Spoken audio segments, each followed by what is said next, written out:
August 1945. Japan lies in ruins. Hiroshima and Nagasaki have been erased from the face of the earth by atomic bombs, Tokyo has been burned to the ground by Allied bombing, and the rest of the country is exhausted by years of war. Over 3 million Japanese are dead. Industrial facilities are destroyed or damaged, the port of Yokohama no longer exists as a functional hub, the railway network is devastated, and the fleet once the pride of Japanese imperial power rests at the bottom of the Pacific. When Emperor Hirohito proclaimed unconditional surrender over the radio on August 15, the first time in history that ordinary Japanese heard the voice of their divine ruler, the nation was in shock. Not just because of defeat but because of the brutality of defeat. People were starving. The black market was flourishing. Orphans wandered the streets. The industrial economic power of the country was only 10% of pre-war levels. And then something happened that no one could have predicted. In the next 30 years, this devastated country would become the world's second-largest economy. Its automobiles would drive on every continent. Its electronics would revolutionize the way of life on the planet. And its production systems would become the subject of study in every business school in the West. This is the story of how that was possible. A story of vision, discipline, innovation, and a specific national character that found a path from complete defeat to absolute triumph. To understand Japan's economic rebirth, we must go back a bit further, to the very nature of Japanese society. Japan had been a closed feudal country for centuries, where loyalty, discipline, and perfection of craft skill were matters of honor. The Bushido Code, the way of the warrior, was forged into the DNA of Japanese culture. When the Meiji Restoration began in 1868, Japan decided to open up to the world but in its own way. It did not want to be colonized like China or India. The slogan of the era was Fukoku Kyohei, rich country, strong military. The Japanese methodically sent their best people to the West to learn. To Germany for chemistry and medicine. To Britain for the Navy. To America for industry and education. By the 1930s, Japan was already an industrial power. Companies like Mitsubishi, Mitsui, Sumitomo, and Yasuda Zaibatsu conglomerates dominated the economy. Toyota was founded in 1937 as part of Toyota Automatic Loom Works, a company that manufactured weaving machines. The founder, Kiichiro Toyota, son of the genius behind the automatic loom, saw the future in automobiles. But the war brought all of that crashing down. September 1945. General Douglas MacArthur arrives in Japan as Supreme Commander of the Allied forces. His mission: demilitarization, democratization, and economic reconstruction of Japan. The Americans were convinced that without economic stability there could be no political stability, and without political stability Japan could once again become a threat. The irony of fate: America, which brought Japan to complete defeat, would now become the greatest ally in its reconstruction. Several factors created a perfect storm for Japan's economic rebirth. 1. The Korean War, 1950 to 1953. This was the decisive moment. When war broke out in Korea, Japan suddenly became the logistical base for American forces. The U.S. military ordered trucks, spare parts, textiles, food. Japanese industry, which was barely breathing, received an injection of capital and purpose. Toyota received huge orders for military vehicles. This was the turning point. Between 1950 and 1953, Japan received approximately $4 billion in special procurements from the U.S. military. To put this in perspective, that was more than the total Marshall Plan aid Japan received. Factories that had been idle suddenly worked 3 shifts. Unemployment plummeted. The Japanese called this Korean War boom, a divine wind that saved the economy. 2. American technical assistance. The Americans didn't just bring money, they brought knowledge. U.S. occupation authorities and later industrial advisors introduced Japanese managers to modern production methods, quality control systems, and business management practices. One name stands out: W. Edwards Deming. An American statistician and quality control expert, Deming came to Japan in 1950 at the invitation of the Union of Japanese Scientists and Engineers, JUS. What he found was a nation hungry for knowledge. Deming's lectures on statistical quality control were attended by hundreds of Japanese engineers and managers. But more importantly, they were attended by top executives, something that would never happen in America, where executives thought quality control was beneath them, a problem for engineers on the factory floor. Deming preached a revolutionary idea. Quality should not be inspected into products at the end, it should be built into the process from the beginning. Every worker should be responsible for quality. Management should focus on continuous improvement of processes, not just blaming workers for defects. The Japanese listened. They absorbed. They implemented. And they improved on what Deming taught them. The gratitude was so profound that Japan established the Deming Prize in 1951, still the most prestigious quality award in Japan today. Deming became a national hero in Japan while remaining largely unknown in his own country until the 1980s. 3. The Zaibatsu dissolution and reformation. The Americans initially broke up the Zaibatsu conglomerates, seeing them as instruments of militarism. But by the early 1950s, with the Cold War intensifying, American policy shifted. The priority became building Japan as a bulwark against communism in Asia. The industrial groups reformed as keiretsu, looser networks of companies with cross-shareholdings and preferential business relationships. Mitsubishi, Mitsui, Sumitomo rose again. But this time they were joined by new giants. Sony, founded 1946, Honda, founded 1948, and others who would define the new Japan. 4. Access to American technology. As part of the reconstruction effort, American companies were encouraged to license technology to Japanese firms at reasonable rates. Japanese companies could leapfrog decades of development by licensing patents for transistors, synthetic fibers, petrochemicals, and more. But here's where Japanese genius showed itself. They didn't just copy. They improved. They miniaturized. They made things more efficient, more reliable, more affordable.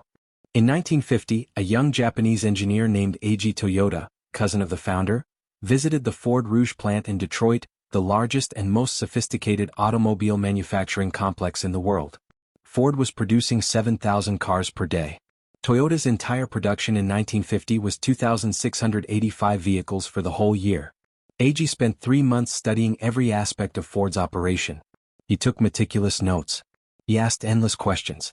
He photographed everything he was allowed to photograph. When he returned to Japan, he met with his production genius, Taichi Ohno, and said something that would change manufacturing forever. I think there are some possibilities to improve the production system. This was classic Japanese understatement. What Eiji had realized was that Ford's system, which had revolutionized manufacturing in the 1920s, was deeply flawed for Japan's circumstances. Ford's system was designed for mass production, make millions of identical products, keep huge inventories of parts, use economies of scale to drive down costs. But Japan in 1950 had several critical constraints. Small market. Japan couldn't absorb millions of identical cars. Limited capital. They couldn't afford to tie up money in inventory. Limited space. Japanese factories were tiny compared to American ones. Limited resources. They had to be extremely efficient with materials. Different customer needs. Japanese customers wanted variety and customization. Taichi Ohno, who had started as a shop floor supervisor and risen through the ranks, was given the mandate to create a better system. What emerged over the next 2 decades was the Toyota Production System, TPS. Perhaps the most important innovation in manufacturing since Henry Ford's assembly line. Just-in-time JIT, production. The foundational concept was simple but revolutionary. Produce only what is needed, when it is needed, in the amount needed. This was the complete opposite of American mass production, which operated on just in case, keep large inventories just in case you need them. Ohno's inspiration came from an unlikely source, American supermarkets. He had read about how supermarkets stocked shelves based on what customers actually bought, replenishing only as items were purchased. Why couldn't automobile production work the same way? In the Toyota system, the assembly line would pull parts from the previous process only when needed. Each process would produce only to replace what had been withdrawn. This was the birth of Kanban, a card system where workers would signal when they needed more parts. The benefits were enormous. Drastically reduced inventory costs, no money tied up in parts sitting in warehouses. Immediate problem detection. If there was a problem, it was discovered immediately, not weeks later when you finally used that part. Smaller, more flexible factories, you didn't need huge warehouses. Faster adaptation to changes, you could switch what you were producing much more quickly. But JIT was incredibly difficult to implement. It required perfect synchronization between all processes. Extremely reliable suppliers who could deliver small quantities frequently. Zero tolerance for defects, because you had no buffer stock, any defect would stop the line. Highly trained, flexible workers who could respond to problems instantly. Jidoka, automation with a human touch. The second pillar of TPS came from Sakichi Toyota's original invention, the automatic loom that would stop itself if a thread broke. Ohno extended this principle to the entire production line. Every worker on a Toyota line had the authority, indeed the obligation, to stop the entire line if they detected a problem. Pull cords called andon cords were installed at every workstation. If a worker pulled the cord, a light would come on, music would play, and supervisors would rush to help solve the problem. This was revolutionary. In American factories, stopping the line was a cardinal sin. Production was king. Quality inspectors would catch defects at the end. Workers who stopped the line would be fired. But Ono understood something profound. It's far cheaper to stop production and fix a problem immediately than to produce thousands of defective products and try to fix them later, or worse, send them to customers. Jidoka met. Built-in quality defects were caught and corrected at the source. Empowered workers, frontline employees became problem solvers, not just cogs in a machine. Continuous learning, every problem that stopped the line became a lesson. Prevention, not detection, the goal was to prevent defects, not just catch them. Kaizen, continuous improvement. Perhaps the most culturally Japanese aspect of TPS was Kaizen, the philosophy of continuous, incremental improvement. The word literally means change for better. In Western factories, improvement was the job of industrial engineers and management. Workers did what they were told. But Toyota realized this was wasteful. The people who knew the job best were the people doing it every day. Toyota created systems to encourage every worker to suggest improvements. Quality circles, small groups of workers who met regularly to discuss problems and solutions. Suggestion systems, formal mechanisms to submit ideas, with rewards for implemented suggestions. Respect for people, the idea that every worker has valuable knowledge and creativity. The results were staggering. Toyota received tens of thousands of suggestions per year from workers. Most were small, a better way to position a tool, a minor change in workflow, but they added up to massive improvements in efficiency and quality. Kaizen also meant that improvement was never finished. There was no perfect state. No matter how good things were, they could always be better. This created a culture of perpetual learning and adaptation. Hijoka, production leveling. The final major principle was Hijoka, leveling out the production schedule. Instead of making 1,000 of Model A one week and 1,000 of Model B the next week, Toyota would make smaller batches of mixed models every day. This smoothed out demand on suppliers, prevented overtime and idle time, and made the whole system more stable and predictable. It was harder to manage, but it created a much more resilient production system. TPS wasn't developed in a laboratory. It was forged in crisis after crisis, each one forcing Toyota to innovate or die. The 1949 crisis. In 1949, just as Toyota was struggling to restart production, Japan plunged into a severe recession. Toyota was forced to lay off workers, something that violated the emerging Japanese concept of lifetime employment. The workers went on strike. The company nearly went bankrupt. Kiichiro Toyota, the founder, took responsibility and resigned. The crisis taught Toyota several lessons. Never again would they overproduce and build up inventory. Employment stability was crucial for worker loyalty and motivation. Flexibility in production was essential to survive market fluctuations. This crisis directly led to the development of just-in-time production. Toyota couldn't afford inventory. They had to produce only what they could sell when they could sell it.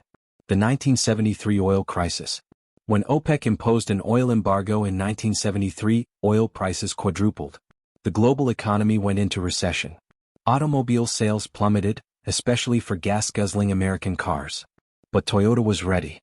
Their small, fuel-efficient cars suddenly became incredibly attractive. The Toyota Corolla, which got 30 miles per gallon compared to 12 to 15 miles per gallon for American cars, flew off dealer lots. Moreover, because Toyota's production system was so efficient, they could remain profitable even with lower sales volumes. American manufacturers, with their high fixed costs and huge inventories, were devastated. This was the moment when the world began to take notice. How were these Japanese companies not just surviving but thriving?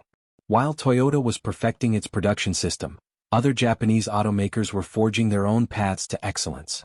Soichiro Honda was not a typical Japanese businessman. He was a maverick, a rebel, a high school dropout who loved machines more than management hierarchies. Born in 1906 to a blacksmith father, Honda spent his childhood covered in grease, repairing bicycles and dreaming of engines. After World War II, Honda started by buying surplus military radio generators, removing their engines and attaching them to bicycles. Japan was desperate for cheap transportation, and Honda's motorized bicycles were a hit. By 1949, he had designed his own small engine, the type a dream, and Honda Motor Company was born. But Honda's ambition extended far beyond bicycles. In the 1950s he became obsessed with motorcycles. He entered Honda motorcycles in the Isle of Man TT races, the most prestigious and dangerous motorcycle races in the world, declaring that Honda would win within 5 years. People thought he was insane. British and Italian motorcycles dominated racing. Japanese bikes were seen as cheap toys. But Honda poured resources into engineering, hiring the best talent, and creating a culture of technical excellence. In 1961, Honda won the Isle of Man TT in multiple classes. The motorcycle world was stunned. Honda had arrived. Honda brought this racing mentality to automobile manufacturing. When Honda entered the car business in 1963, over the objections of the Japanese government, which thought Japan had enough automakers, the company was built on several core principles. 1. Engineering excellence. Honda spent more on R&D as a percentage of revenue than any other automaker. Every Honda engineer was encouraged to push boundaries, to try unconventional solutions. 2. Power and performance. Where Toyota focused on efficiency and reliability, Honda focused on creating engines that delivered superior performance. The CVCC engine, introduced in 1972, was the first to meet American clean air standards without a catalytic converter, a stunning engineering achievement. 3. Youth and energy. Honda marketed to younger buyers who wanted something different from their parents' cars. The Civic, 1972, and Accord, 1976, were designed to be fun, nimble and practical, perfect for young families and commuters. 4. Respect for individuality. In a society that valued conformity, Honda celebrated individual creativity. The company had no executive parking spaces, no private offices for executives, no rigid hierarchies. Ideas could come from anywhere. When the 1973 oil crisis hit, Honda was perfectly positioned. The Civic, with its excellent fuel economy and reliability, became one of the best-selling cars in America. Consumer Reports rated it best buy year after year. Honda had cracked the American market. Nissan, originally called Datsun, took a different path. Founded in 1933, Nissan was more traditional, more tied to Japan's industrial establishment. While Honda was the scrappy upstart, Nissan was the organized corporation. Nissan's strategy was based on 1. Mass production efficiency. Nissan studied and implemented American mass production techniques more thoroughly than any other Japanese automaker except Toyota. They focused on scale and cost efficiency. 2. Export focus. Very early, Nissan decided to target export markets. In 1958, Nissan began exporting to the United States. The early attempts were disasters. The cars weren't suited to American highways and broke down frequently.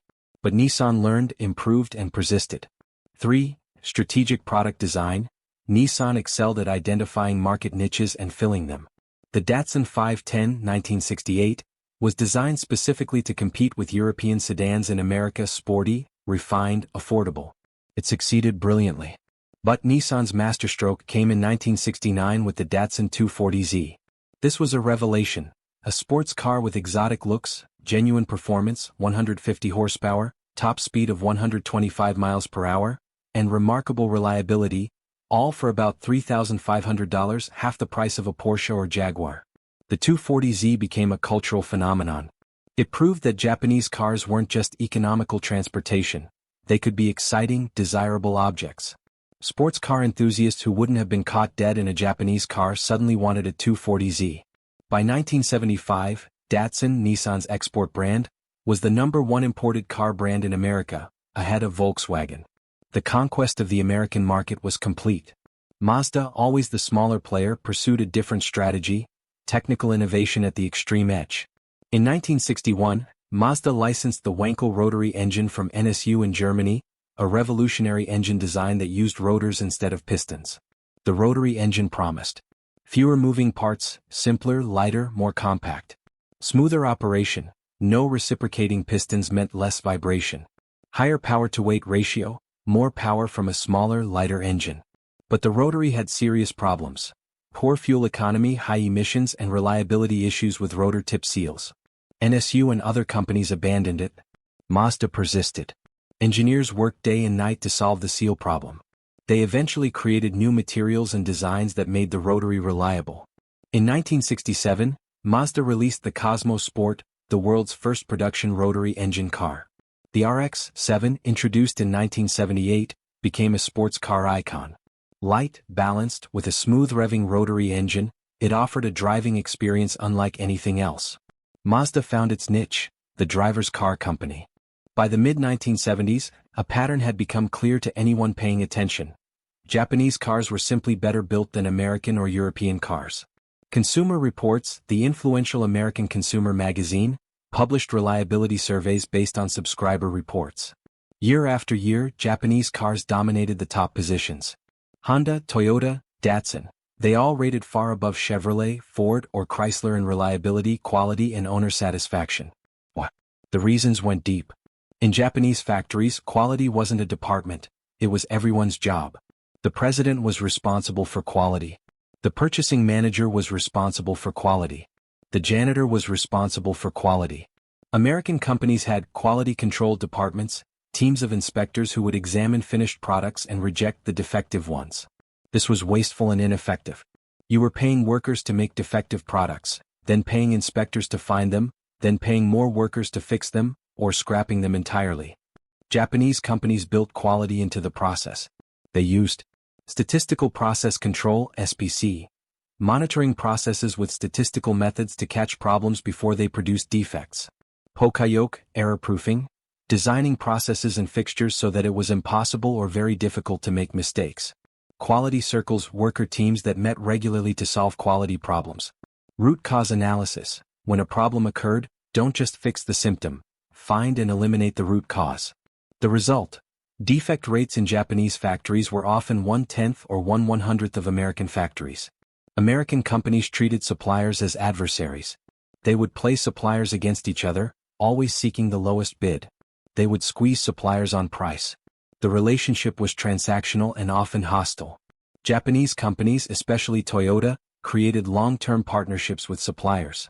Toyota would help suppliers improve their processes, would share technology, would guarantee long-term business relationships. In return, suppliers were expected to meet Toyota's stringent quality standards and deliver JIT. This created a network of suppliers who were deeply invested in Toyota's success and who continuously improved their own operations. The whole supply chain got better together. This was perhaps the most profound difference. In American factories, workers were seen as interchangeable parts, told to leave their brains at the door and follow instructions. Unions fought management in an adversarial relationship. Japanese companies, not all but the leading ones, developed a different model. Lifetime employment, at least for core workers, creating loyalty and long-term thinking. Extensive training. Workers were trained not just in their specific job, but in quality methods, problem-solving, and multiple skills. Bottom-up innovation. Workers were encouraged and expected to suggest improvements. Team-based organization. Workers were organized in teams with collective responsibility. Respect and dignity. Workers were treated as valuable partners in the enterprise. This wasn't altruism, it was enlightened self-interest. Engaged, skilled, loyal workers produced better results. The lifetime employment system meant that any investment in training would pay off over decades. Workers who knew they would be with the company for life cared about its long-term success. American companies, especially after the 1960s, became increasingly focused on quarterly earnings and stock prices. Managers were incentivized to maximize short-term profits. Investment in quality improvement, worker training, or new production systems might hurt quarterly earnings, so they were avoided. Japanese companies, with their different corporate governance structure, banks and cross-shareholding companies as major owners, not demanding short-term returns, could take a longer view. They could invest in improvements that would pay off over years or decades. This difference in time horizon was crucial. Building a quality culture takes years. Implementing TPS takes years. Training a highly skilled workforce takes years. Japanese companies were willing to make those investments. By 1980, the transformation was complete. Japanese automobiles had gone from being seen as cheap, unreliable imports to being the gold standard of quality and reliability. The numbers tell the story. 1960. Japanese cars were less than 1% of the U.S. market. 1970. Japanese imports reached 10% of the U.S. market. 1980. Japanese imports were 21.8% of the U.S. market. 1985. Japanese imports were 28.6% of the U.S. market. The big three American automakers GM, Ford, and Chrysler were in crisis. Market share was collapsing. Profits were disappearing. Plants were closing. Hundreds of thousands of workers were being laid off. In Detroit there was anger and denial. American automakers and unions blamed unfair trade practices, claiming Japan protected its market while dumping cars in America. Currency manipulation, claiming the yen was artificially undervalued. Lower labor costs, claiming Japanese workers were paid less. They weren't by the 1980s. Government subsidies, claiming Japan Incorporated was subsidizing exports. Some of these claims had kernels of truth, but they missed the fundamental point. Japanese cars were better and American cars were worse. In 1980, NBC aired a documentary called, "If Japan Can, Why Can't We?" It was a bombshell. The documentary introduced American audiences to W. Edwards Deming, the forgotten American quality guru who had become a hero in Japan. It explained Japanese quality methods. It showed American executives touring Japanese factories and being stunned by what they saw. The message was clear. Japan's success wasn't about cheap labor or government subsidies. It was about better management, better production systems, and better quality culture. American executives began flying to Japan on pilgrimages. They toured Toyota factories. They studied the Toyota production system. They read books about Japanese management. They hired consultants to teach them about quality circles and JIT. But here's the problem. You can't just copy a system. Culture matters. History matters. The American industrial system had evolved over decades with different assumptions. Adversarial labor relations, unions, and management didn't trust each other. Short-term financial focus, quarterly earnings dominated decision-making. Functional silos, engineering, manufacturing, sales were separate kingdoms that barely communicated. Hierarchical management, decisions came from the top. Workers were not expected to think. Trying to implement TPS or quality circles or JIT in American factories without changing the underlying culture often failed. Workers were skeptical. This is just another management fad to get us to work harder for less. Managers were resistant. We're not going to let workers stop the production line. In 1984, an extraordinary experiment began. Toyota and General Motors announced a joint venture. They would reopen a GM plant in Fremont, California that had been closed due to terrible quality and labor relations. The plant would be managed by Toyota, using the Toyota production system, but would employ the same UAW, United Auto Workers, union workers who had been laid off. NUMMI, New United Motor Manufacturing Incorporated, was a test. Could the Toyota system work in America with American workers? Or was Japanese success due to unique Japanese culture? The results were stunning. The same workers in the same plant, using Toyota methods, produced cars with quality equal to Japanese factories and far superior to other GM plants. Defects per vehicle dropped by over 90%. Productivity doubled. Worker absenteeism dropped from 25% to 3%. Worker satisfaction soared. NUMMI proved that the Toyota production system was transferable. The problem wasn't American workers, it was American management systems. But here's the tragedy. GM studied NUMMI intensively. Thousands of GM managers visited. But GM failed to implement the lessons across its organization. The culture was too entrenched. The resistance to change was too strong. GM continued to decline, eventually going bankrupt in 2009. Ford, under new leadership, did better. In the 1980s, Ford began to seriously study and implement Japanese methods. The result was the Ford Taurus, 1986, which became the best-selling car in America and showed that American companies could produce quality if they committed to it. While automobiles captured the headlines, Japanese companies were revolutionizing another industry: electronics. Akio Morita and Masaru Ibuka founded Sony, originally Tokyo Tsushin Kogyo, in 1946 in a bombed-out department store in Tokyo. They had $500 in capital and 20 employees. Their first product was a rice cooker that didn't work properly. But they had vision. Ibuka declared, "We will create products that were never before possible." This became Sony's DNA. In 1955, Sony produced Japan's first transistor radio. Everyone said it was impossible. Transistors were too expensive, too unreliable for consumer products. But Sony engineers persisted. They learned. They improved. By 1957, Sony was exporting transistor radios to America. The genius of Sony was miniaturization. Where American companies made large, heavy products, Sony made them small, light, portable. 1960, the world's first transistor television. 1968, the Trinitron Color TV, superior color and brightness. 1979, the Walkman, portable music that changed youth culture worldwide. 1982, the first consumer CD player, developed with Philips. 1983, the Betamax, technically superior, but lost to VHS in marketing. Sony's innovation process combined technological ambition, always pushing boundaries, miniaturization expertise, making things smaller, lighter, more efficient, design aesthetics, products that were beautiful, not just functional, market creation, inventing products people didn't know they wanted. Who asked for a portable music player before the Walkman? By 1980, Sony was a global brand synonymous with quality and innovation. Made in Japan was no longer a sign of cheap imitation, it was a mark of excellence. Sony wasn't alone. Panasonic, Matsushita, Toshiba, Hitachi, Sharp, JVC, and others created an avalanche of innovation. Microwave ovens, more efficient, more reliable than Western models. VCR's JVC's VHS format won the standard war and brought video to the masses. Digital watches and calculators, Casio and Sharp made them affordable. Portable electronics, radios, tape recorders, televisions. Home appliances more efficient, more reliable, better designed. The pattern was consistent. License or learn Western technology. Improve it, make it cheaper, more reliable, more efficient. Miniaturize it, make it portable, more convenient. Manufacture at scale with high quality.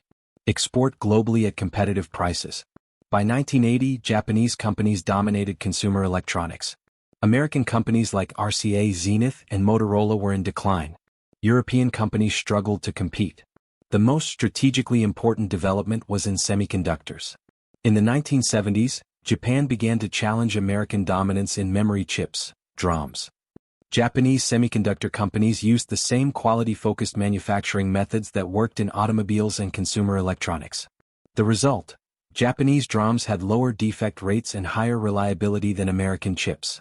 By 1986, Japanese companies had captured over 80% of the global DRAM market. This was more than a commercial victory, it was a strategic shift. Semiconductors were the foundation of the computer revolution. Japan's dominance worried American policymakers. The U.S. government intervened with the Semiconductor Trade Agreement, 1986, which set targets for foreign chips in Japan's market and monitored Japanese pricing. This was a clear sign: Japan had arrived as a technological superpower. To truly understand Japan's economic miracle, we must understand the cultural and social factors that enabled it. Post-war Japan rebuilt its education system with intensity. Education became the path to success. Students studied furiously. The university entrance exam system, while stressful, created a highly literate, numerate, disciplined workforce. By 1980, Japan had near 100% literacy, higher math and science test scores than any Western country, more engineers per capita than America or Europe, a culture that valued education and technical expertise. This created a deep pool of talent for industry to draw from. Japanese society, with its Confucian heritage, emphasized group harmony over individual glory, long-term relationships over short-term transactions, mutual obligation, you help me today, I help you tomorrow, trust within groups, low crime, high social trust. This social capital made economic cooperation easier. Companies could trust suppliers. Workers could trust employers, mostly. The society could work together toward national goals without constant conflict.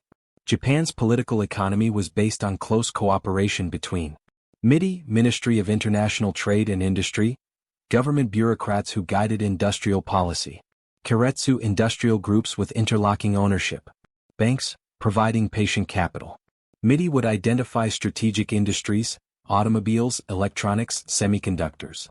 It would provide protection for domestic industries while they developed, guidance on technology development and investment, coordination to avoid destructive competition. Banks would provide loans based on long-term relationships, not just short-term profitability. Companies could invest in long-term improvements without worrying about quarterly stock prices. This was Japan Incorporated, the country operating somewhat like a giant corporation with shared goals. It had downsides, inefficient protected sectors, corruption, but for strategic industries in the growth phase, it worked remarkably well. There's something less tangible but perhaps most important: Japan's sense of national mission. After the devastation of defeat, Japan channeled its energy into economic competition. Business became the new battlefield. Market share became the new territory to conquer.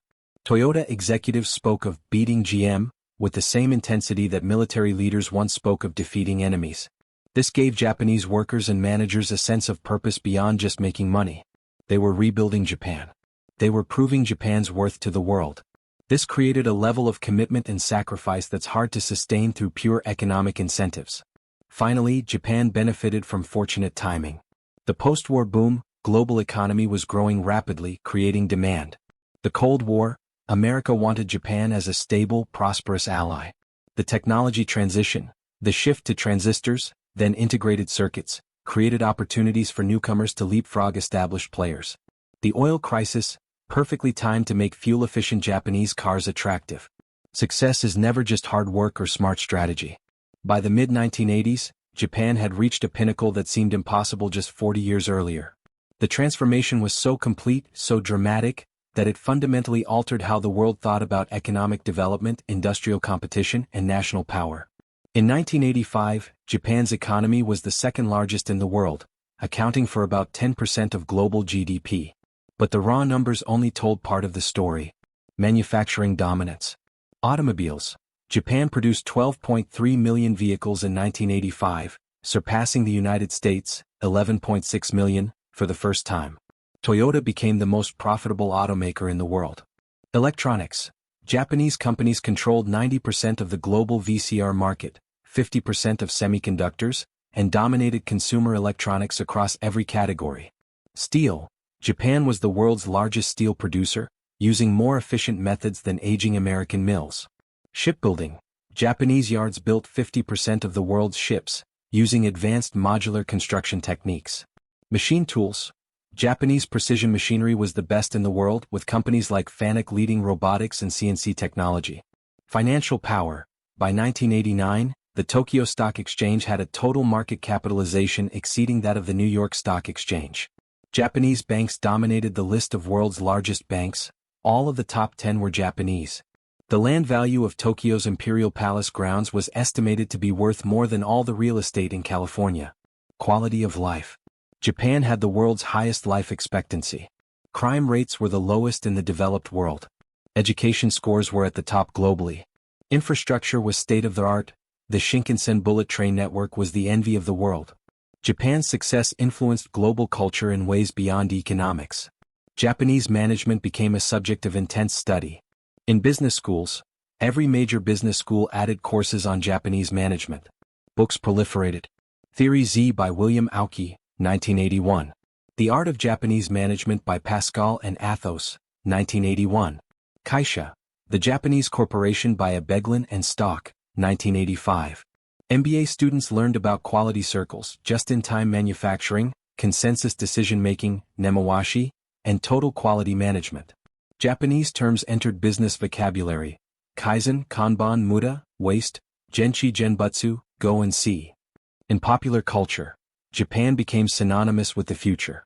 When Hollywood wanted to depict a high-tech future, they showed Japanese signs and Japanese products. Blade Runner, 1982.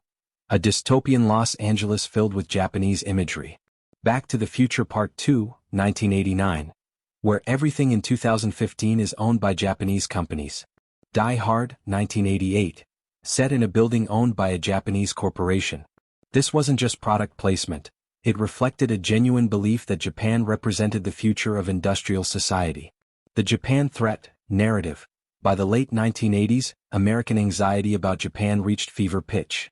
Best-selling books warned of Japanese economic conquest. Japan as Number 1 by Ezra Vogel, 1979. Initially a scholarly study, became a bestseller reflecting American insecurity. The Japan That Can Say No by Shintaro Ishihara and Akio Morita, 1989. Advocating for a more assertive Japan, caused controversy in the U.S. Agents of Influence by Pat Choate, 1990. Claiming Japan was undermining American democracy. The anxiety manifested in ugly ways. In 1982, Vincent Chin, a Chinese American, was beaten to death in Detroit by unemployed auto workers who thought he was Japanese. In 1989, when Sony bought Columbia Pictures and Mitsubishi Estate bought Rockefeller Center, there was outcry about Japan buying America. Politicians smashed Toshiba boomboxes on the Capitol steps in a publicity stunt. But beneath the xenophobia was a real question. Had America lost its competitive edge?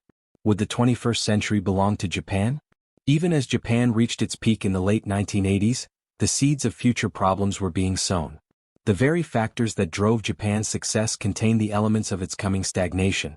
In the mid-1980s, a series of policy decisions created conditions for a massive asset bubble. The Plaza Accord, 1985. The U.S., frustrated by massive trade deficits with Japan, pressured Japan to allow the yen to appreciate. The yen rose from 240 per dollar to 120 per dollar in just 3 years. This threatened Japan's export competitiveness. To counteract the economic slowdown from a stronger yen, the Bank of Japan lowered interest rates dramatically, eventually to just 2.5%. This made borrowing extremely cheap. The money explosion. With easy credit available, Japanese corporations and individuals went on a borrowing spree. But unlike previous investment booms that had gone into productive capacity, much of this money went into speculation. Real estate. Land prices in Tokyo soared to absurd levels. Banks lent freely against real estate collateral. It became a self-reinforcing cycle. Rising land prices meant more collateral, which meant more lending, which drove prices even higher. Stock market. The Nikkei index rose from 10,000 in 1985 to 38,915 by December 1989. Price-to-earnings ratios reached levels that made no economic sense. People bought stocks simply because they always went up. Art and luxury goods. Japanese buyers paid record prices for Van Gogh paintings, impressionist art and luxury real estate around the world. The mentality was captured in a popular saying, "Land prices never go down in Japan." This belief, once reasonable given Japan's limited space and growing economy, became a dangerous delusion. Success bred complacency. Japanese corporations that had been lean, hungry, and innovative in the 1960s and 1970s became bureaucratic and rigid by the late 1980s. The lost edge. Incremental improvement replaced radical innovation. Japanese companies excelled at Kaizen, continuous incremental improvement. But they became less good at radical innovation, at creating entirely new product categories. Engineering-driven rather than customer-driven. Products became over-engineered, packed with features that engineers loved but customers didn't need or want. The focus shifted from "what does the customer need?" to "what can we technically achieve?" Groupthink intensified. The consensus-driven decision-making that had fostered cooperation began to stifle creativity. Radical ideas were suppressed. The nail that sticks up gets hammered down. This cultural tendency became stronger. The Keiretsu problem. The close supplier relationships that had been a strength became a weakness. Keiretsu member companies bought from each other out of loyalty, even when better or cheaper alternatives existed. This protected inefficient suppliers and slowed innovation. Japan's population was aging faster than any country in history. Birth rates had been declining since the 1950s. By 1990, the trends were clear. The working-age population would soon begin to decline. The ratio of retirees to workers would skyrocket. The economic burden of pensions and healthcare would become crushing. But in the euphoria of the bubble years, few paid attention. Japan seemed invincible. Japanese companies had mastered hardware, cars, electronics, machinery. But as computing began its shift from hardware to software, from atoms to bits, Japan struggled. Several factors contributed. Language barrier. Japanese language and writing systems made software development and international collaboration harder. Education system. The rigid, test-focused education system was good at producing disciplined engineers but less good at fostering the creative, individualistic thinking that software development required. Corporate culture. The hierarchical, consensus-driven corporate culture clashed with the more fluid, meritocratic culture of software development. As the 1990s approached, the future of technology was shifting from consumer electronics to personal computers, from hardware to software, from closed systems to open networks. Japan was positioned on the wrong side of all these transitions. On December 29, 1989, the Nikkei stock index reached its all-time peak of 38,915. It would not return to that level for over 3 decades. In 1990, the Bank of Japan, alarmed by the speculation, began raising interest rates and restricting lending. The Ministry of Finance ordered banks to reduce real estate lending. The policies worked too well. The collapse. The stock market crashed, losing 60% of its value by 1992. Real estate prices began a decline that would last for decades. By 2005, commercial land in Japan's 6 largest cities had fallen 87% from the peak. Banks were revealed to be sitting on massive bad loans. Estimates eventually reached $1 trillion. Companies that had borrowed to speculate faced bankruptcy. The wealth effect reversed, people felt poor, stopped spending, saved more. The economic consequences. From 1991 to 2010, a period that came to be called the lost 2 decades, Japan's economy barely grew. GDP growth averaged less than 1% per year. Deflation set in, prices actually fell year after year. Unemployment rose. Young people graduated into a job market with no opportunities. The government tried everything. Massive public works projects building roads, bridges, dams all over Japan, running up huge deficits. Near zero interest rates by 1999, rates hit zero. Bank bailouts, but zombie banks kept zombie companies alive, preventing creative destruction. Multiple stimulus packages, spending trillions of yen. Nothing worked. Japan was caught in a liquidity trap. Even at zero interest rates, businesses and consumers wouldn't borrow and spend. Everyone was paying down debt or saving. It was the paradox of thrift, rational individual behavior that collectively prolonged the recession. The economic stagnation shattered fundamental assumptions of Japanese society. The end of lifetime employment. Facing losses, even elite companies began laying off workers. The social contract was broken. Young people entering the workforce faced a new reality. No job security, temporary positions, lower wages than their parents' generation. The term freeter emerged, young people working part-time or temporary jobs, unable to find stable employment. By 2003 there were over 2 million freeters.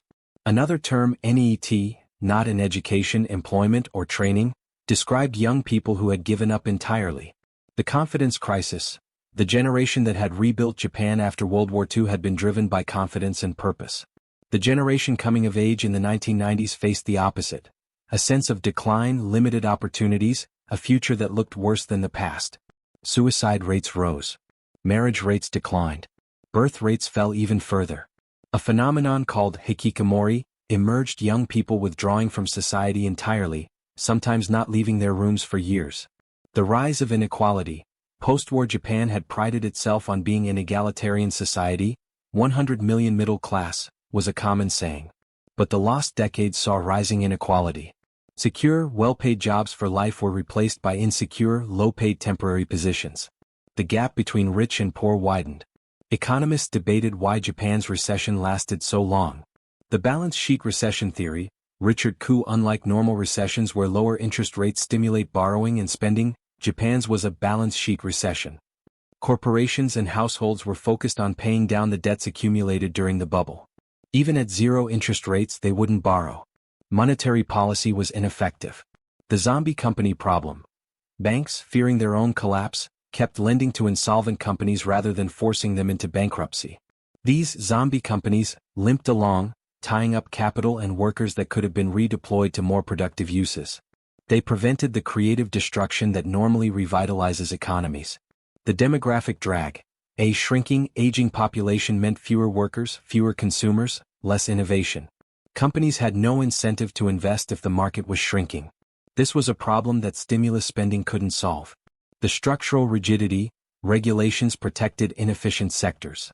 Labor market reforms that could have helped were blocked by vested interests. The political system, dominated by the Liberal Democratic Party's clientelist networks, resisted fundamental change. The psychological scarring, perhaps most important, the trauma of the bubble and crash created a profound risk aversion. Entrepreneurs who might have started new companies kept their money in the bank. Companies that might have invested sat on cash reserves. This caution, while individually rational, collectively ensured stagnation. While Japan stagnated economically, it also lost its technological edge. In the 1980s, Japan launched a massive effort to dominate the next generation of computing. MITI coordinated the fifth-generation computer project, 1982 to 1992, investing heavily in artificial intelligence and parallel processing. The project failed. By the time it concluded, the world had moved in a different direction, toward the internet, distributed computing, and software ecosystems. Japan's proprietary hardware-focused approach was obsolete before it launched. Meanwhile, American companies led the PC revolution. Microsoft and Intel dominated the PC architecture. Apple revolutionized user interfaces. Silicon Valley became the global center of innovation. Japanese companies like NEC, Fujitsu, and Toshiba made PCs, but they were followers, not leaders. They made hardware using American chips and American software. When the internet exploded in the 1990s, Japan was even less prepared. The software gap. The internet was built on open-source software, collaborative development, and rapid iteration, everything that Japanese corporate culture struggled with. While American engineers at Stanford, MIT, and Silicon Valley startups created the web, browsers, search engines, and e-commerce platforms, Japanese companies were largely absent.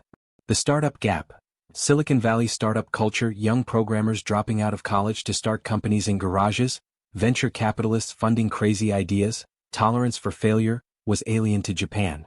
The Japanese system favored working for large, established companies, lifetime employment, which punished risk-taking, bank lending, which required collateral and favored established businesses, social conformity, which discouraged radical entrepreneurship.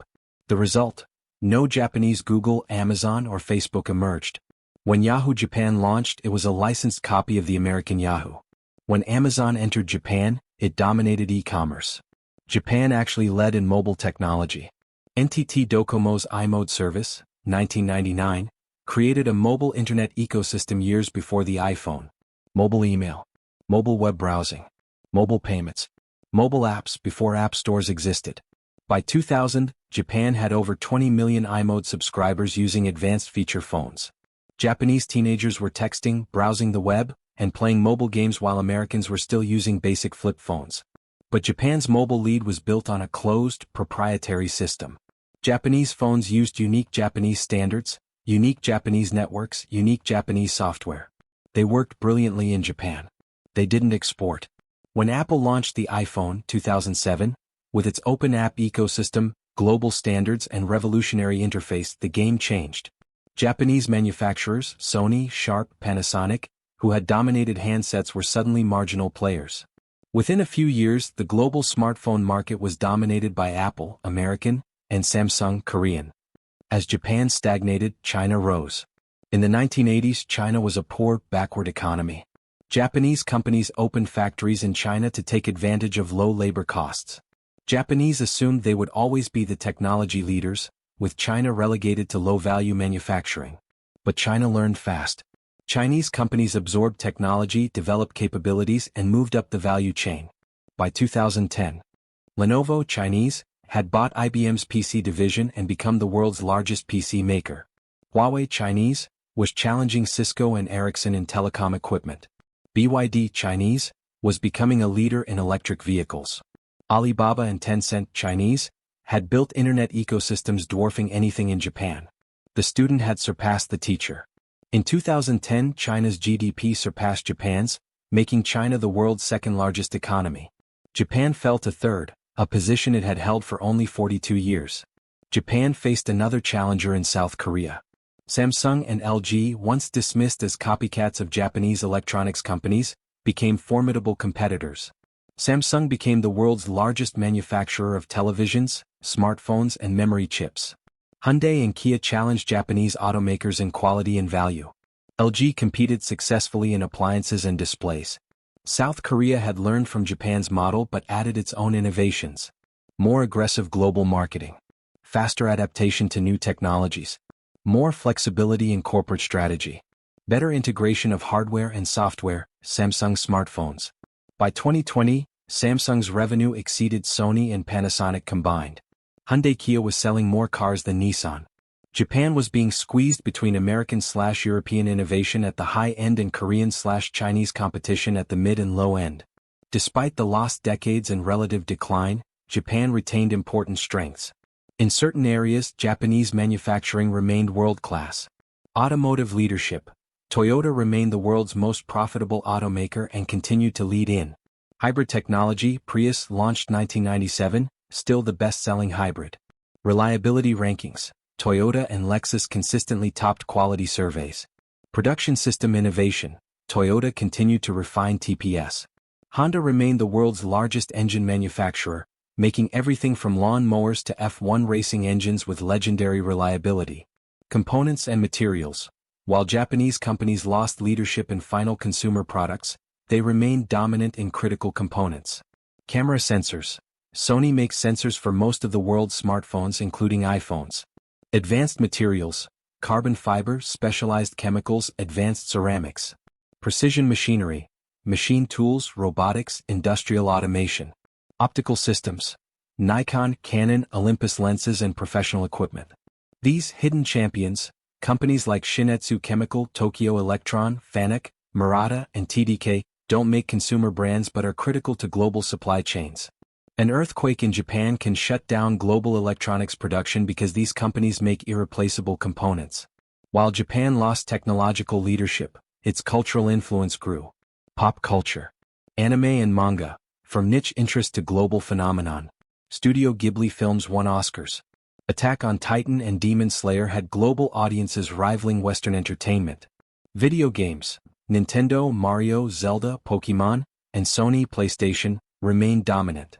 Japanese game design influenced the industry. Cuisine. Sushi restaurants on every continent. Ramen shops in every major city. Japanese whiskey winning international awards. Cool Japan became a source of soft power, cultural influence even as economic power waned. Despite Chinese and Korean competition, Made in Japan retained premium associations. Japanese cars still commanded loyalty based on reliability reputation built decades ago. Japanese precision tools and equipment were still preferred by professionals. Japanese service standards, omotenashi, remained the global benchmark. Now, from the perspective of 2025, we can assess Japan's lasting impact on the global economy and business practices. The Toyota production system and its derivatives fundamentally transformed global manufacturing. Today, virtually every manufacturing company in the world uses concepts that originated in Japan. Lean manufacturing. The term lean production was coined by MIT researchers in 1990, but the concepts JIT, waste reduction, continuous flow, quality at the source came from Toyota. Today, medical device manufacturing uses lean to reduce costs and improve quality. Food processing plants use lean principles for efficiency.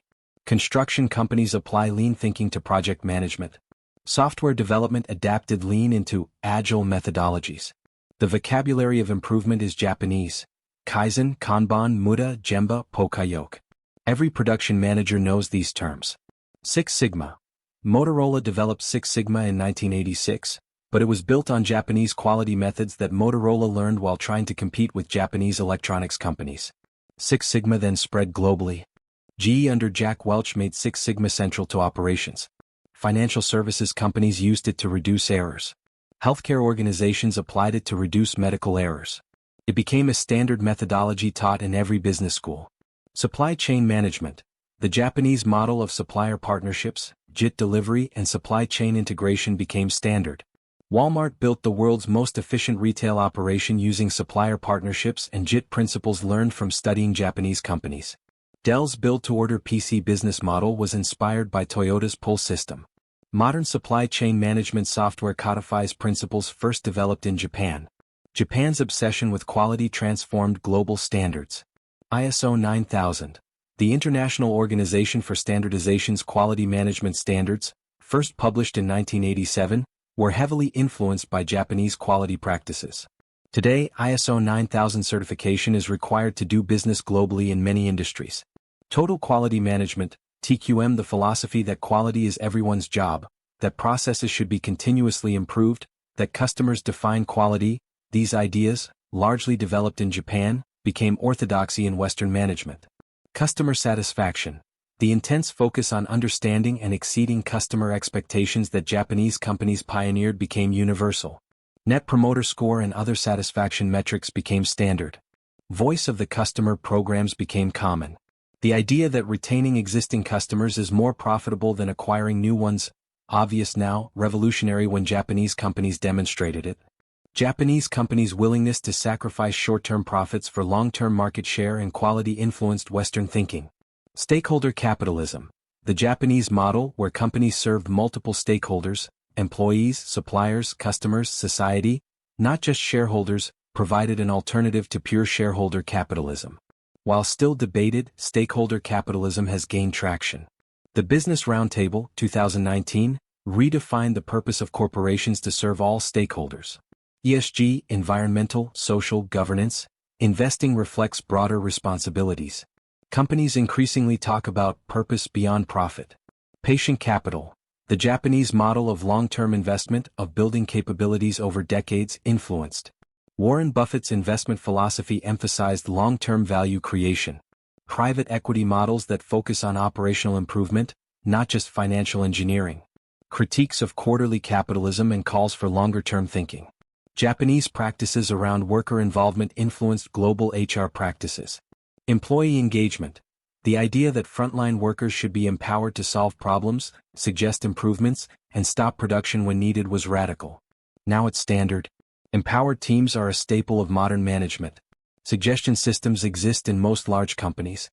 The concept of psychological safety, that workers should feel safe speaking up, is now seen as essential. Cross-training and flexibility. The Japanese practice of training workers in multiple skills, rotating them through different jobs, and promoting from within became more common globally. Work-life integration. Ironically, while Japan itself struggled with overwork, the observation of Japan's workplace culture sparked conversations about work-life balance globally.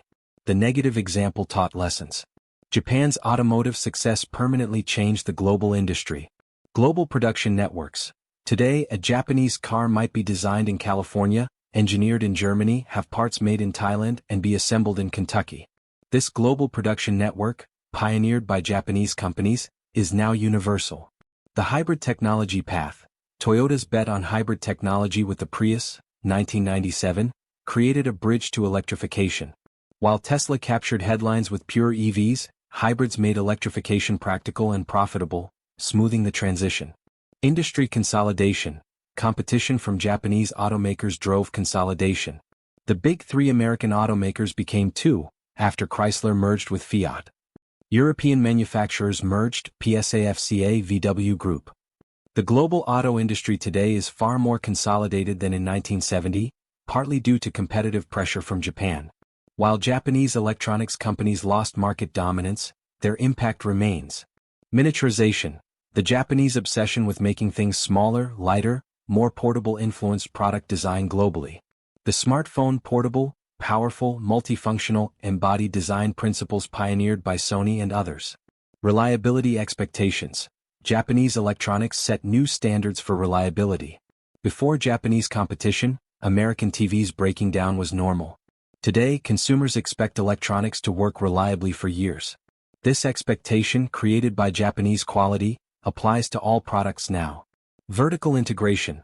Sony's model of controlling everything from components to content, TVs, movie studios, music labels, game consoles, games, influenced others. Apple's integration of hardware, software, and services. Amazon's control of devices, Kindle Echo, and content. The tech giants' vertical integration strategies owe something to Japanese predecessors. Japanese management became a required subject in business education.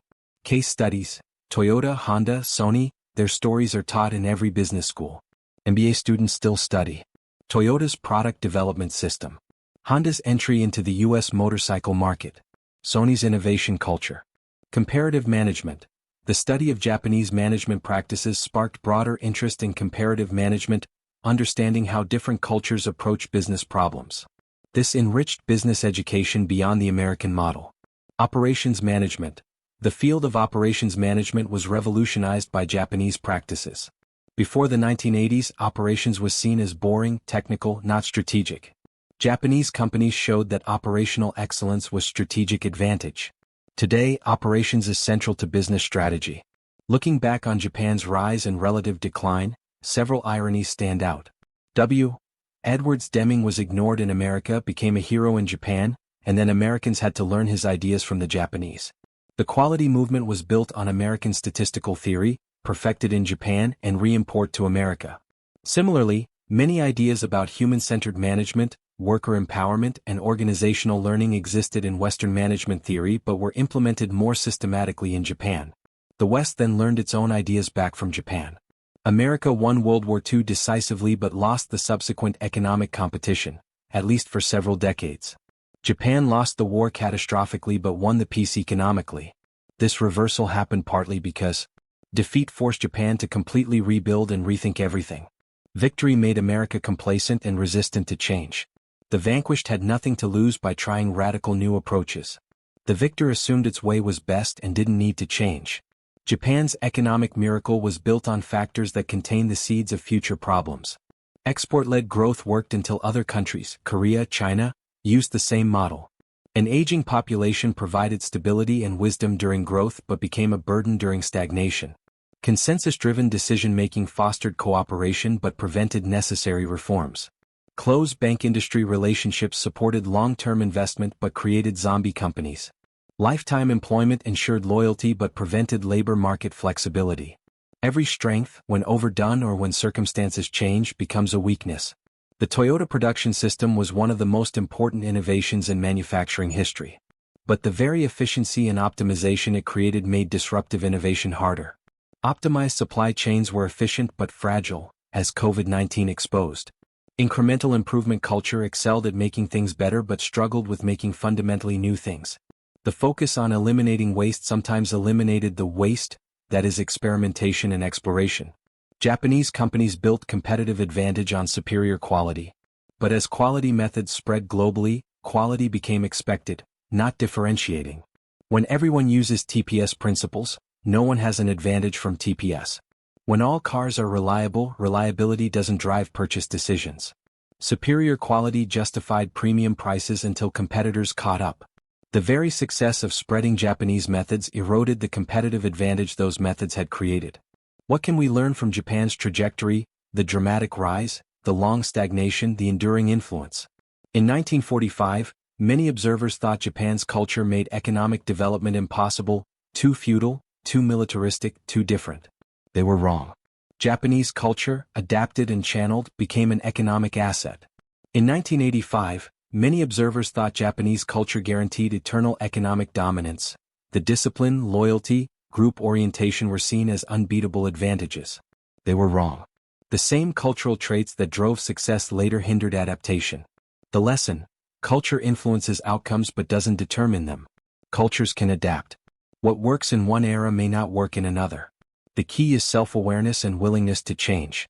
Japan's greatest innovations came from its greatest constraints. The 1949 near bankruptcy led to just-in-time production. Limited capital led to efficient use of resources. Small factories led to flexible manufacturing. The oil crisis of 1973 led to fuel-efficient vehicles. Post-war devastation led to a national commitment to excellence.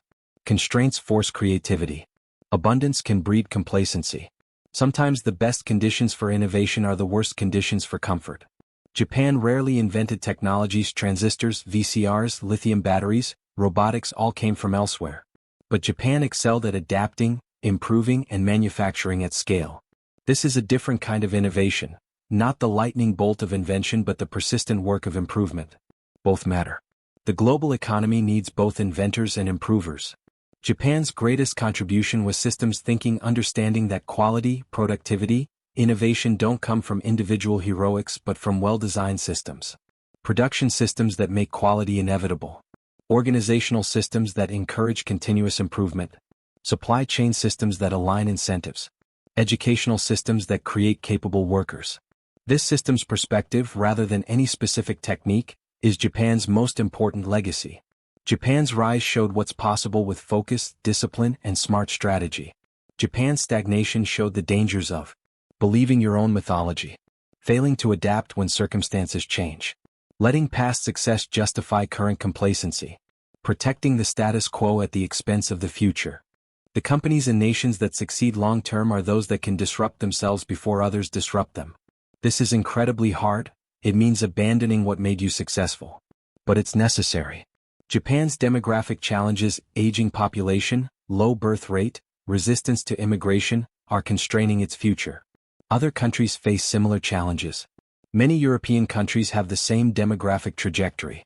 China's working-age population is now declining. Even the US faces slower population growth. Managing an aging, potentially declining population is one of the great challenges of the 21st century. Japan's experience, both its struggles and its innovations in robotics, automation, and elder care, will be instructive for other countries following the same path. Japan's post-bubble stagnation has been portrayed as failure. GDP growth has been minimal. But by many quality-of-life measures, Japan does well. Low crime. High life expectancy. Excellent infrastructure. Low inequality compared to the US. Clean cities. Safe streets. Perhaps the lesson is that once a country reaches a certain level of development, more GDP growth matters less than quality of life, sustainability, and social cohesion. Japan's failure to grow might actually be a preview of a more sustainable future. Japan's success was built on global integration, learning from others, exporting globally, joining the liberal international order. But globalization also created vulnerabilities. Export dependence meant vulnerability to global recessions. Supply chain integration meant disruption anywhere affected everywhere. Global competition meant constant pressure from lower-cost producers. The lesson isn't to reject globalization but to understand its limits and build in resilience. Today, Japan is no longer the rising challenger or the economic miracle. It's a mature, developed economy facing distinct challenges but also possessing unique strengths. Demographic crisis.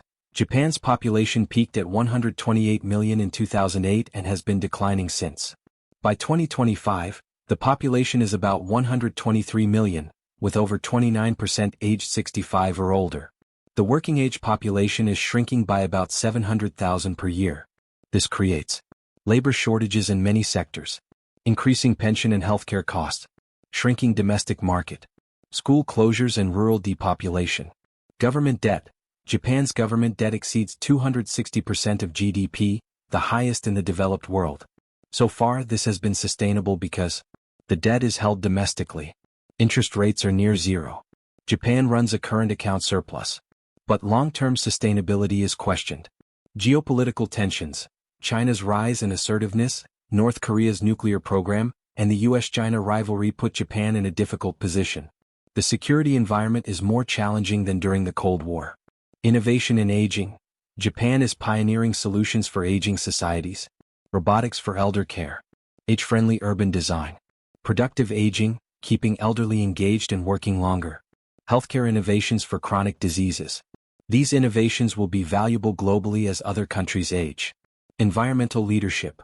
Japan has become a leader in energy efficiency, necessity after losing nuclear power post-Fukushima. Recycling and waste management. Hydrogen technology. Sustainable urban development. Social cohesion. Despite economic challenges, Japan has maintained remarkable social cohesion. Low crime rates even during economic hardship. Functional public institutions. Clean, well-maintained public spaces. Civic responsibility and social trust. This social capital is invaluable and increasingly rare globally. Advanced manufacturing. In specific niches, Japanese manufacturing remains world-class. Semiconductor manufacturing equipment. Tokyo Electron, Screen Holdings, and others make tools essential for chip production. Advanced materials. Carbon fiber, Toray, specialty chemicals, ceramics. Precision components. Camera sensors, Sony, capacitors, Murata, motors, Nidec. Industrial robotics. Fanuc, Yaskawa, and Kawasaki dominate factory automation.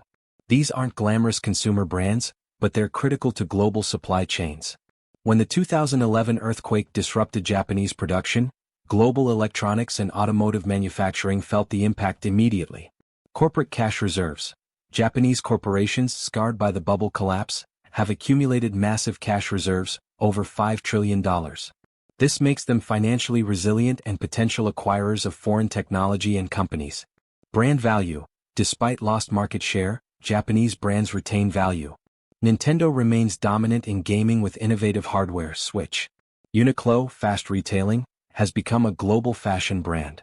Muji represents minimalist Japanese aesthetics globally. Japanese whiskey commands premium prices. Toyota and Lexus remain at the top of reliability rankings. Japan is not static. Reforms and adaptations are underway. Corporate governance reform. Since 2014, Japan has pushed companies to add independent directors, increase ROE return on equity, improve capital efficiency, reduce cross-shareholdings, increase dividends and buybacks. These reforms aim to make Japanese companies more dynamic and shareholder-friendly. Labor market changes. Slowly, lifetime employment is eroding. Mid-career hiring is increasing. This creates more flexibility but also insecurity. The social contract is being renegotiated. Immigration opening. Despite cultural resistance, Japan has begun accepting more foreign workers, especially in sectors like healthcare, construction, and services. This is a major shift for a historically homogeneous society. Startup ecosystem development. Tokyo's startup scene is growing. Companies like Mercury Marketplace app and Spiber Synthetic Spider Silk show that Japan can produce innovative startups. Venture capital investment is increasing, though still far below Silicon Valley levels. Digital transformation. COVID-19 exposed Japan's digital backwardness, fax machines, paper-based processes, cash transactions. This shock is driving digitalization. Cashless payment adoption accelerating. Government digitalization initiatives. Remote work normalization. E-commerce growth. The electric vehicle transition. Japan's automotive giants face their greatest challenge since the 1970s oil crisis. The transition to electric vehicles threatens to obsolete their core competency internal combustion engines. Toyota's hybrid strategy. Toyota has been criticized for moving slowly on pure EVs, instead emphasizing hybrids and even hydrogen fuel cells. Toyota's argument. The grid in many countries isn't clean enough to make EVs truly green. Hybrids reduce emissions now, not in some future when infrastructure is built. Different markets need different solutions, EVs for China and Europe, hybrids for markets with poor charging infrastructure. Battery supply constraints mean hybrids reduce more total carbon, more hybrid vehicles possible with same batteries as fewer pure EVs. Time will tell if this strategy is wise hedging or dangerous delay. Honda and Nissan's electric push. Honda announced it will phase out internal combustion engines by 2040. Nissan, earlier with the Leaf EV, is expanding its electric lineup. Both are investing heavily in battery technology and EV platforms. The competition. Japanese automakers face fierce competition. Tesla revolutionized the EV market and proved EVs could be desirable. Chinese EV makers BYD, NIO, XPeng are moving fast with government support. European luxury brands Mercedes, BMW, Audi are launching compelling EVs. Korean makers Hyundai, Kia are producing excellent EVs at competitive prices. Japanese automakers can't rely on reliability alone anymore. They must innovate in software, autonomous driving, user experience, and batteries. The Toyota production system's relevance. Interestingly, as automotive manufacturing becomes more complex, batteries, electric motors, software, lean manufacturing principles become more valuable, not less. Tesla has studied Toyota's methods. Chinese EV makers have hired Japanese manufacturing experts. The production system legacy endures, even as the products change. The pivot to components. Unable to compete in consumer electronics against Korean and Chinese rivals, Japanese companies pivoted. Sony, once synonymous with consumer electronics, Sony's profits now come primarily from PlayStation gaming platform, hardware, games, services. Entertainment, movies, music, rights. Image sensors. Sony makes sensors for most smartphones including iPhones. Financial services. Sony is profitable again, but it's a very different company than in its Walkman glory days. Panasonic pivoted to automotive batteries, partner with Tesla for battery production. B2B solutions, avionics, industrial equipment. Housing and construction materials. Sharp, acquired by Taiwan's Foxconn in 2016, illustrating the shift in Asian electronics power. Toshiba underwent a crisis involving accounting scandals and bankruptcy of its U.S. nuclear division, ultimately being acquired and delisted from the stock market. The story is similar across Japanese electronics. Retreat from consumer products, pivot to components or B2B. The semiconductor equipment strength. While Japanese companies lost the semiconductor manufacturing battle to Korea and Taiwan, they remain critical in semiconductor manufacturing equipment. Tokyo Electron makes deposition, etching, and cleaning equipment. Screen Holdings makes equipment for wafer cleaning. Advantest makes chip testing equipment. Canon and Nikon make photolithography equipment, though they've lost ground to Dutch company ASML. These companies are essential to the global chip industry, giving Japan continued strategic relevance in semiconductors. Japan's demographic challenges have driven innovation in robotics. Industrial robotics. Fanuc, yellow robots seen in factories worldwide. Yaskawa, Motoman robots. Kawasaki Heavy Industries. Denso, part of Toyota Group. Japanese companies control about 50% of the global industrial robotics market. Service robotics. SoftBank's Pepper, humanoid robot for customer service. Sony's Ibwa, robot dog companion. Cyberdyne's HAL, exoskeleton for mobility assistance. Various elder care robots for lifting, monitoring, companionship. Japan sees robotics as a solution to labor shortages and aging. The cultural acceptance of robots. influenced by positive robot portrayals in anime and manga, helps adoption. Autonomous vehicles. Japanese automakers are investing heavily but trail Tesla and Waymo in autonomous driving technology. This is a critical gap. If autonomous driving proves as disruptive as predicted, Japanese automakers could lose their historical advantage. Japan's trajectory becomes clearer when compared to other countries that experienced rapid industrialization. South Korea followed a similar development path to Japan. Authoritarian developmentalist state. Export-led industrialization. Chaebol conglomerates, similar to Zaibatsu/Keiretsu. Investment in education. Learning and adapting foreign technology. But South Korea made different choices. Embraced creative destruction. Samsung successfully transitioned from copying to innovating, even cannibalizing its own products. Invested in software and internet. Korea has world-leading broadband and successful internet companies. Remained flexible. Korean companies adapted faster to changing technology trends. Accepted more risk. More tolerance for debt, more aggressive expansion. South Korea avoided Japan's long stagnation so far, but faces similar challenges. Aging population. Chaebol dominance limiting entrepreneurship. Rising inequality. Difficult geopolitical situation. China studied Japan's model closely. Infrastructure investment. Export-led growth. Technology transfer and improvement. Industrial policy coordinating development. But China has advantages Japan never had. Scale. 1.4 billion people versus Japan's 127 million at peak.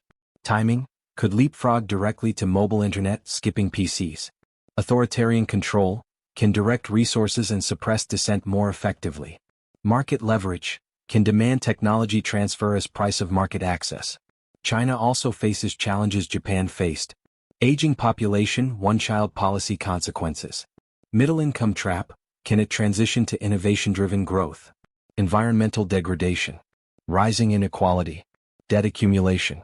The question: will China avoid Japan's stagnation, or is it following a similar path 20 to 30 years behind? Germany, like Japan, maintained manufacturing excellence while others deindustrialized. Similarities. Engineering culture. Focus on quality. Strong mid-sized companies, Mittelstand similar to Japan's mid-sized manufacturers. Apprenticeship and technical education. Export orientation. Differences. Germany embraced EU integration. Japan remained more insular. Germany has stronger social safety nets but more labor market flexibility. German companies internationalized earlier and more completely. Germany accepted immigration. Japan largely rejected it. Both Germany and Japan show that advanced manufacturing can survive high wages if productivity and quality are sufficiently high. But both face challenges from digital transformation and Chinese competition. Taiwan pursued a different strategy. Focused on specific niches, semiconductors, electronics manufacturing. Embraced role in global supply chains rather than building consumer brands. Investment in education, especially engineering. Close relationship with global tech companies, especially American. TSMC, Taiwan Semiconductor Manufacturing Company, exemplifies this. The world's most advanced chip manufacturer, making chips for Apple, AMD, Nvidia, and others, but unknown to consumers. This strategy has been remarkably successful. TSMC's technological lead in chip manufacturing gives Taiwan strategic importance despite its small size and difficult geopolitical situation. Japan tried to build consumer brands and compete across the full value chain. Taiwan specialized and dominated specific nodes. Both strategies can work, but they require different capabilities. As Japan's economic power plateaued, its cultural influence expanded in unexpected ways. What started as children's entertainment became a global cultural force. The evolution. 1960s 70s. Astro Boy, Speed Racer, early exports seen as kid stuff. 1980s. Mobile Suit Gundam, Dragon Ball, more sophisticated narratives. 1990s. Sailor Moon, Pokemon, Neon Genesis Evangelion, breakout global success. 2000s. Naruto, One Piece, Death Note, established as mainstream entertainment. 2010s to 2020s. Attack on Titan, Demon Slayer, Jujutsu Kaisen blockbuster status. The impact. Streaming services, Crunchyroll, Netflix. Invest heavily in anime. Hollywood adapts anime into live-action films, hit or miss results. Anime aesthetics influence global art and design. Manga influences global comics, Korean webtoons, American graphic novels. The economics. The anime industry is worth over $25 billion globally. Demon Slayer, Mugen Train 2020, became the highest-grossing film in Japanese history. Pokémon is one of the highest-grossing media franchises of all time, over $100 billion in total revenue. This cultural influence creates soft power. People who love anime often develop interest in Japan. Economic value, merchandise, tourism, licensing. Platform for Japanese perspectives and values. Japanese gaming remains globally influential. Nintendo, the Switch 2017, revitalized Nintendo. With innovative hardware, portable/console hybrid, and beloved franchises, Mario, Zelda, Animal Crossing, Pokémon, Nintendo remains uniquely Japanese, focused on fun, creativity, and family-friendly content in an industry increasingly focused on violence and realism. PlayStation. Sony's PlayStation 5 competes with Microsoft's Xbox for console dominance. PlayStation exclusives, often from Japanese developers, remain system sellers. Mobile gaming. While Western and Chinese companies dominate mobile, Japanese games remain influential. Nintendo's mobile games, Pokémon Go, various gacha games. The Japanese gaming aesthetic. Even as Western-developed games dominate sales charts, Japanese game design principles influence globally. Emphasis on gameplay over graphics. Creative, imaginative worlds over realism. Narrative sophistication. Attention to detail and polish. Japanese cuisine has completed a remarkable journey. The timeline. Pre-1960s.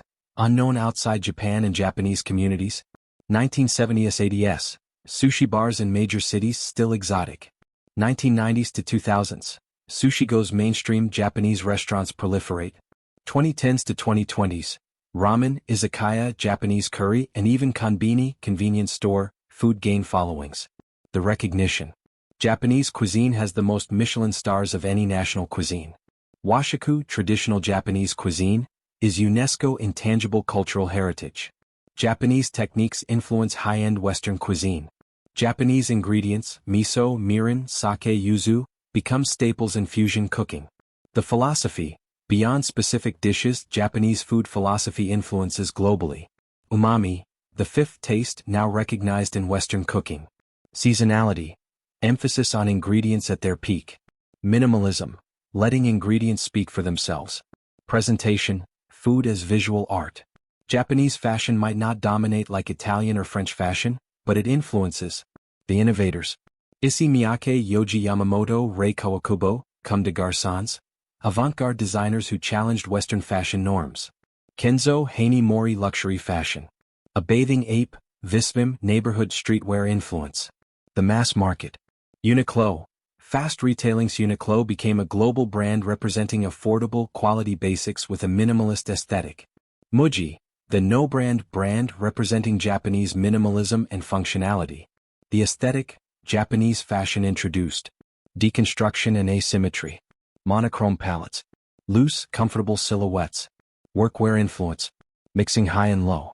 This influence is subtle but pervasive in contemporary fashion. Japanese design principles profoundly influenced global design. Pritzker Prize winners. More Japanese architects have won the Pritzker Prize, architecture's highest honor, than any country except the U.S. Kenzo Tange, Fumihiko Maki, Tadao Ando, Kazuyo Sejima, Shigeru Ban, Toyo Ito, Arita Isozaki. The principles. Negative space. The void is as important as the solid. Wabi-sabi, beauty in imperfection and impermanence. Integration with nature. Blurring inside/outside. Minimalism, reduction to essential elements. Craftsmanship, attention to detail, quality materials. These principles influenced Scandinavian design. Modern minimalism. Contemporary architecture globally. Product design. Apple's aesthetic owes much to Japanese design. The irony, Japan's cultural influence expanded as its economic power plateaued. Cool Japan emerged just as Japan Incorporated declined. This suggests that cultural influence operates differently from economic power. Culture spreads through attraction and inspiration, not production and export. A country doesn't need to be economically dominant to be culturally influential. Japan's soft power today may be more durable and valuable than its hard economic power at its 1980s peak. Cultural influence shapes how people think, what they value, what they aspire to, deeper influence than just what products they buy. As we approach the middle of the 21st century, what does Japan's future hold? Demographics are the most predictable aspect of the future. Japan's population will likely fall to about 100 million by 2050, from 123 million in 2025. See, the 65-plus age group reach 38% of the population. Face labor shortages across most sectors. Experience rural depopulation and urban concentration. This demographic reality drives everything else. Possible responses. 1. Embrace immigration. Open up to foreign workers and immigrants. This would reverse centuries of homogeneity but could address labor shortages. Early signs suggest slow movement in this direction, but will it be enough? 2. Automation and robotics. Substitute capital, robots, for labor. Japan is well positioned for this, with leading robotics companies and cultural acceptance of robots. The question: can automation increase fast enough to offset population decline? 3. Productivity enhancement. Increase output per worker through better processes, digitalization, AI adoption. Japan's digital backwardness offers room for improvement, but cultural resistance to change is a barrier. 4. Redefine work. Keep people working longer, make it easier for women to work, childcare, flexible work, tap underutilized labor pools. Japan has made progress but still has considerable gender inequality in the workplace. 5. Accept decline.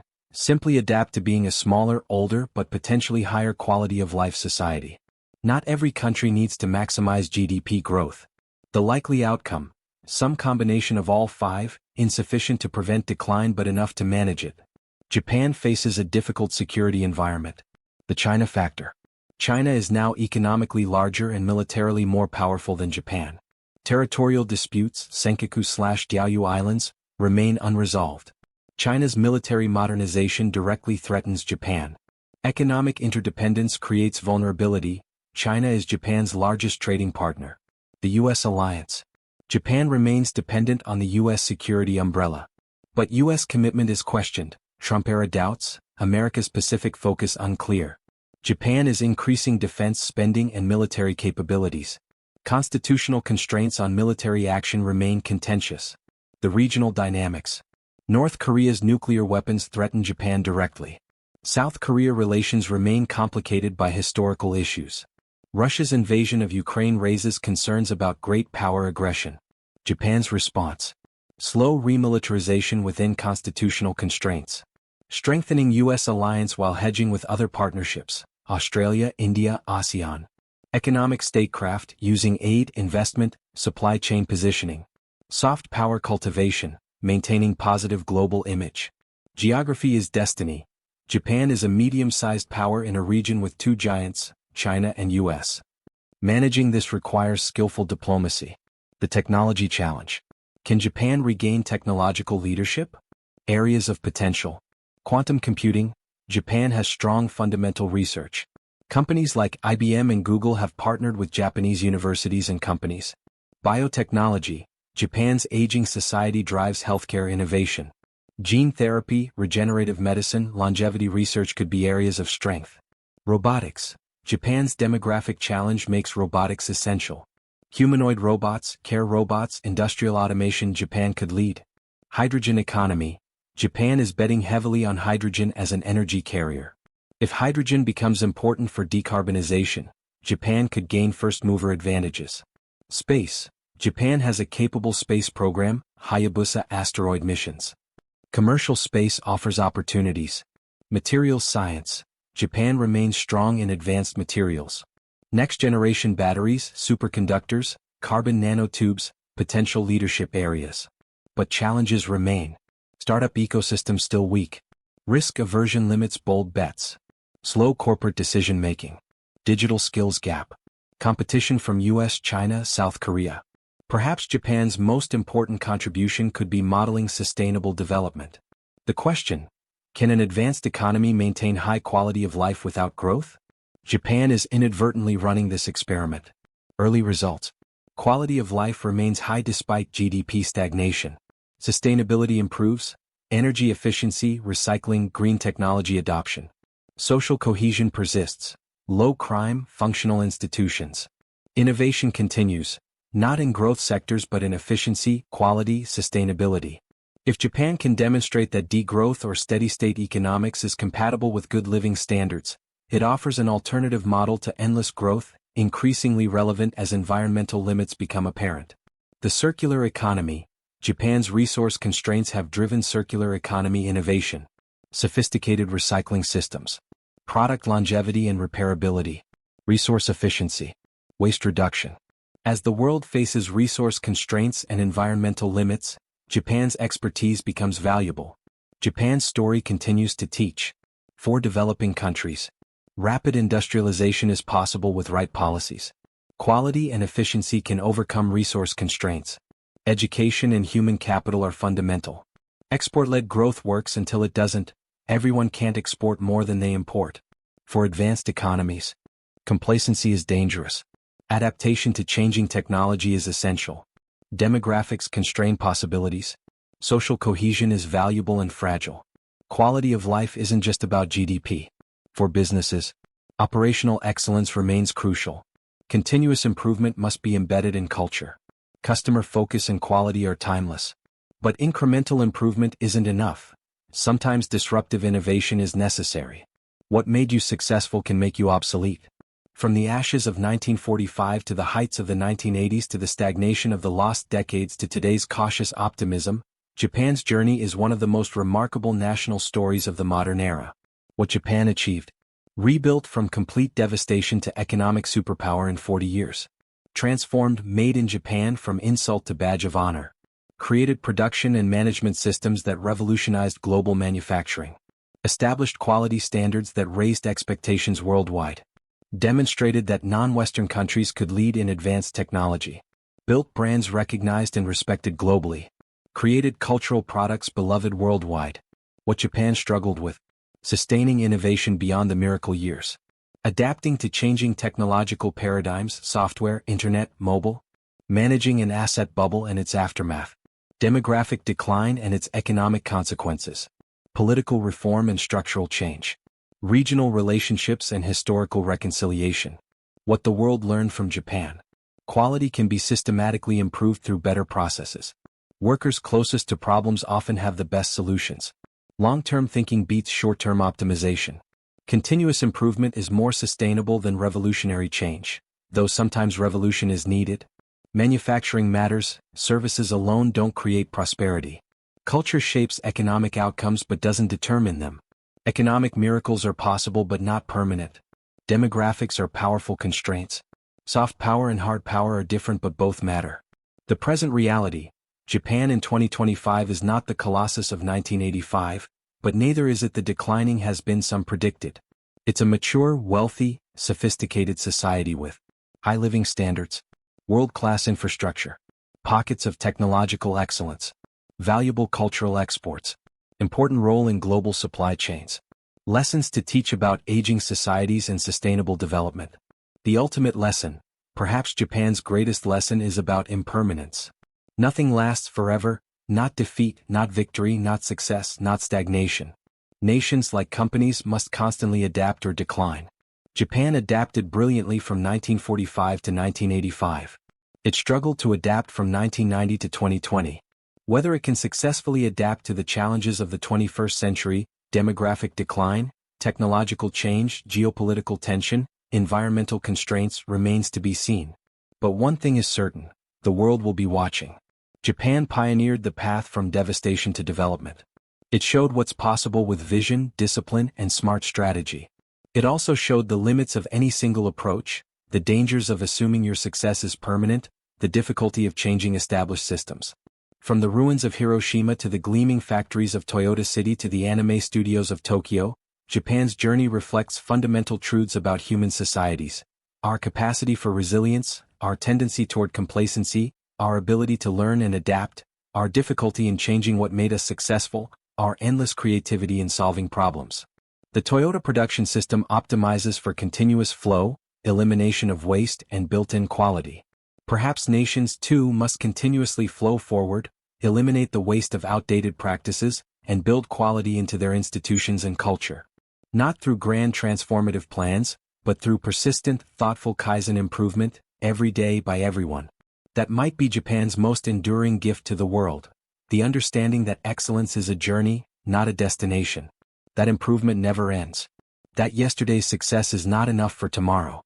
That the pursuit of better, always better, is both the path and the purpose.